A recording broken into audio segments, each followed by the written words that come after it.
if both x minus 2 and x minus 1 by 2 are factor of px square plus 5x plus r। ये बोला इन्होंने factor है।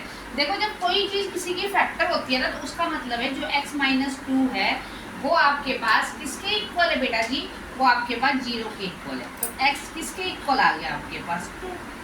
और वैसे ही आपके पास नेक्स्ट में क्या बोला है x माइनस 1 बाई 2, वो भी उसका फैक्टर ही फैक्टर है तो वो 0 के इक्वल है, तो x इक्वल 1 बाई 2।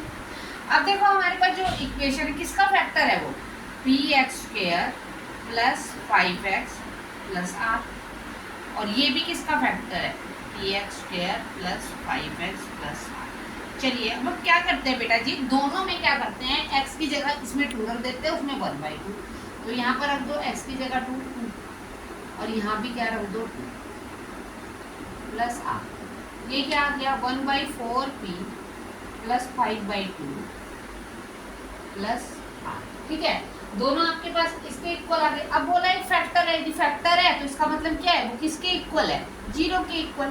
तो हम क्या करते हैं 4p प्लस आर, ये प्लस 10 तो ले जाओ माइनस 10, ये फर्स्ट इक्वेशन हो गई। 1 बाई 4p प्लस आर, ये वहाँ ले जाओ तो माइनस 5 बाई 2, ये आपके पास सेकंड इक्वेशन है। ठीक है, अब क्या करते हैं सब्ट्रैक्ट। सब्ट्रैक्ट करने से पहले हम इसमें क्या कर देते हैं, 1 मिनट रुको, वो ज़्यादा इजी रहेगा फिर। ये आपके पास 4 क्या ले लो एलसीएम, तो ये कितना आ गया p plus 4r equal minus 5 by 2। ये आपके पास क्या है डिनोमिनेटर में, इसे वहाँ ले जाओ न्यूमिनेटर में, तो p plus 4r equal minus 5 by 2 into 4, ये कैंसिल हो गया। अब क्या आ गया p प्लस 4r माइनस 10। अब देखो आपके पास ये कौन सी इक्वेशन हो गई सेकंड। अब हम क्या करेंगे सब्ट्रैक्ट कर देते हैं हम। सब्ट्रैक्ट किसमें से सब्ट्रैक्ट कर देते हैं हम, सेकंड फर्स्ट माइनस 2, पहले में से दूसरी क्या कर देते हैं सब्ट्रैक्ट। तो 4p plus r equal minus 10 और p plus 4r equal minus 10। Okay, अब देखो यहाँ पर क्या है, यहाँ पर 1 है, यहाँ पर 1 है। अब ये कैंसिल नहीं हो रहा। अब कैंसिल करने के लिए हम क्या करेंगे, इसको इससे मल्टीप्लाई कर देते हैं जो इसके आगे है, तो ये 1 और जो फर्स्ट इक्वेशन के आगे उसको सेकंड से मल्टीप्लाई कर देते हैं। तो क्या आ गया 4p plus r equal minus 10। अब 4 से कर दीजिए 4p plus 16r equal minus 40। चलिए ये कैंसिल हो गया। ये कितना आ गया बेटा माइनस 15r, साइन चेंज हो गया ना जब हम माइनस कर रहे हैं, प्लस ये 40 प्लस का हो गया 10 माइनस का, तो ये कितना हो गया 30। अब r क्या आ गया आपके पास 30 अपॉन माइनस 15, कैंसिल हो गया 2 आ गया। अब बेटा जी r कितना आ गया आपके पास 2। अब r की वैल्यू 2 आ गई। अब putting the value of r, putting the value of r किसी भी इक्वेशन में पुट कर दो, मर्जी है आपकी, पुटिंग या सब्स्टिट्यूटिंग दोनों में से कुछ भी लिख सकते हैं। इक्वेशन 1, तो 4p plus r equal minus 10, तो 4p प्लस 2,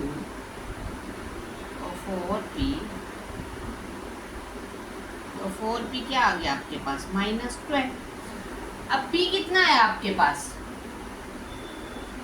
1 मिनट रुको, 2, ये आपके पास 2, ये आपके पास 4p प्लस r, कुछ गड़बड़ करिए हमने, 1 by 4p 5 by 2 plus r, 4 LCM आया प्लस r 4r आया माइनस 5 बाई 2, ये उधर गया 10 आ गया, p प्लस 4, ये हमारे पास कैंसिल हो गया, 15r आया, ये 30 आया, ये r, हाँ यार ये माइनस 2 है ना, माइनस था, तो ये कितना आ गया आपके पास यहाँ पर माइनस आ गया। अब ये माइनस 2 है, ये उधर जाके क्या हो जाएगा प्लस 2, तो माइनस 10 प्लस 2 क्या हो गया माइनस 8, तो माइनस 8 अपॉन 4, तो p कितना आ गया आपके पास माइनस 2।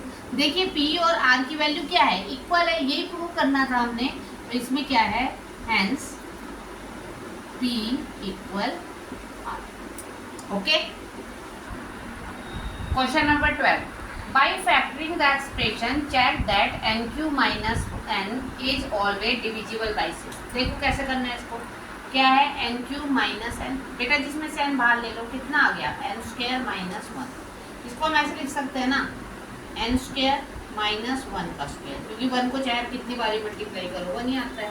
अब हमारे पास एक आइडेंटिटी थी a² माइनस b², क्या है वो a माइनस बी और a प्लस बी। हम वो वाली आइडेंटिटी यूज करेंगे। तो क्या करेंगे हम यहाँ पर, हम करेंगे n माइनस 1 और n प्लस, ठीक है। अब इसमें हमको बताना है कि ये ऑलवेज डिविजिबल बाय 6 है या नहीं है। तो पहले हम क्या देखेंगे, 6 का रूल क्या होता है कि वो 2 से भी डिवाइड होना चाहिए और 3 से भी डिवाइड होना चाहिए, तब वो 6 से डिवाइड होता है। तो पहले हम 3 से करके देखते हैं। तो 3 कोई भी नंबर रख लीजिए आप, आपने रख लिया, मान लो आपके पास हमने कोई नंबर 3 रख लिया, मान लो n कितना है, नहीं 2 और 3 दोनों से होना चाहिए ना, तो हम रख लेते हैं 6 रख लेते हैं। अब देखो 6 लेट n 6, तो 6 माइनस 1 और 6 प्लस 1, तो 6 5 और 7, देखिए कितना आ गया, 6 5 और 30, 37 या 210। तो आपको 210 पता है, वो किससे डिवाइड हो जाएगा, it is divisible by 3 and also divisible by 6, क्योंकि लास्ट में उसने 0 आ रही है। डिविजिबल बाय 2, यदि वो डिविजिबल हो रहा 3 से भी और 2 से भी, क्यों, 2 का रूल क्या है, जिसके लास्ट में 0 2 4 6 8 आता है, वो 2 से डिवाइड हो जाता है। So it is also divisible by 6, ठीक है। और आपको पता है कॉन्जुगेटिव नंबर, कॉन्जुगेटिव नंबर क्या होता है, एक के बाद जो नंबर है x, फिर x के बाद x प्लस 1, फिर x प्लस 2, वैसे ये n, फिर n माइनस 1, फिर n प्लस 1, फिर n प्लस 2, तो these are called conjugative number. इसी में देख लीजिए क्वेश्चन नंबर 13। क्वेश्चन नंबर 13 में आपके पास क्या है, रिव्यू ऑफ फर्स्ट पार्ट। अब इसका question number 13, you have find out the value. First part है x³ plus y³ minus 12xy plus 64। अब देखो इसमें हम आइडेंटिटी यूज करेंगे, x plus y plus z का होल क्यूब माइनस 3xyz किसके इक्वल होता है, x plus y plus z x² plus y² plus z² minus xy minus yz minus zx।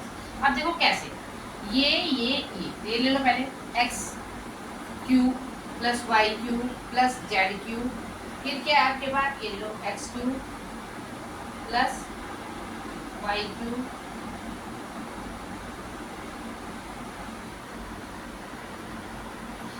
अब आपके पास है ये फाइंड द वैल्यू। हमने क्या करना था इसमें, x³, ये वाली आइडेंटिटी लाएंगे, अरे यार आइडेंटिटी गड़बड़ लिख दी, मैं ठीक कर देती हूँ, x³ plus y³ plus z³ minus 3xyz। देखो x³ प्लस y³, ये x³ हो गया, ये y³ z ये हो गया, z का मतलब 64 का क्यूब रूट 4, तो ये क्या हो गया 4 का, तो ये x³ plus y³ plus z³ minus 3xyz, ये x मतलब ये a, ये b, ये c, तो xyz, तो 3xy और ये आ गया।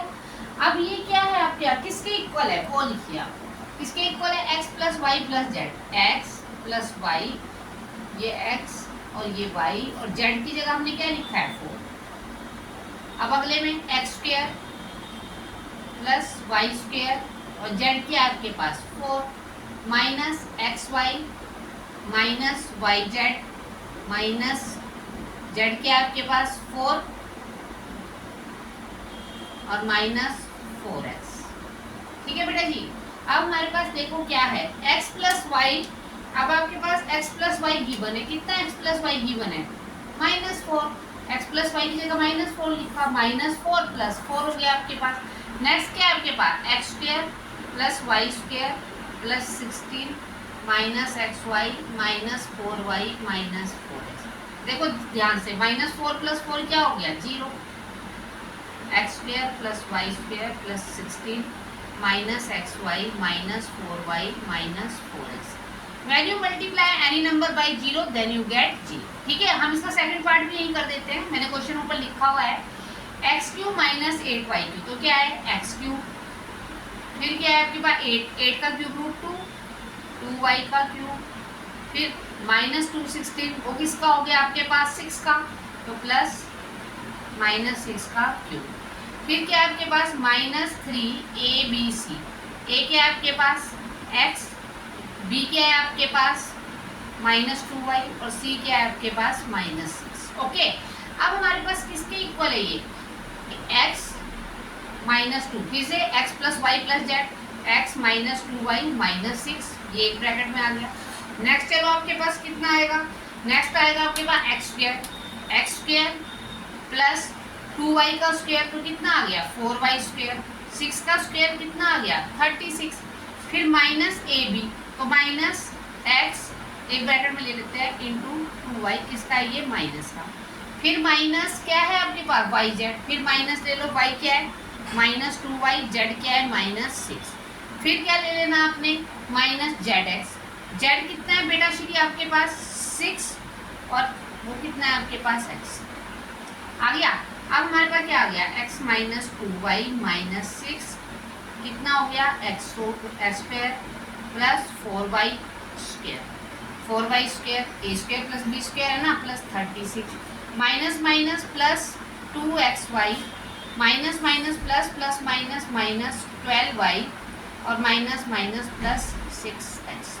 ठीक है, अब मेरे पास देखो क्या आया, अब मेरे पास कितना दिया हुआ है x इक्वल कितना दिया है 2y इक्वल 6, मैं इसको ऐसे ले आती हूँ, इसको इधर ले आती हूँ मैं, तो x माइनस टू वाई कितना हो गया मेरे पास 6, मतलब x माइनस टू वाई की वैल्यू कितनी दी है मुझे 6 माइनस 6, बाकी अंदर का वैसे लिखो x square plus 4y square plus 36 plus 2xy minus 12y plus 6x, ये कितना हो गया 0, फिर ये लिखो x square plus 4y square plus 36 plus 2xy minus 12y plus 6x, और ये when you multiply any number by 0 then you get 0, तो ओके क्लियर।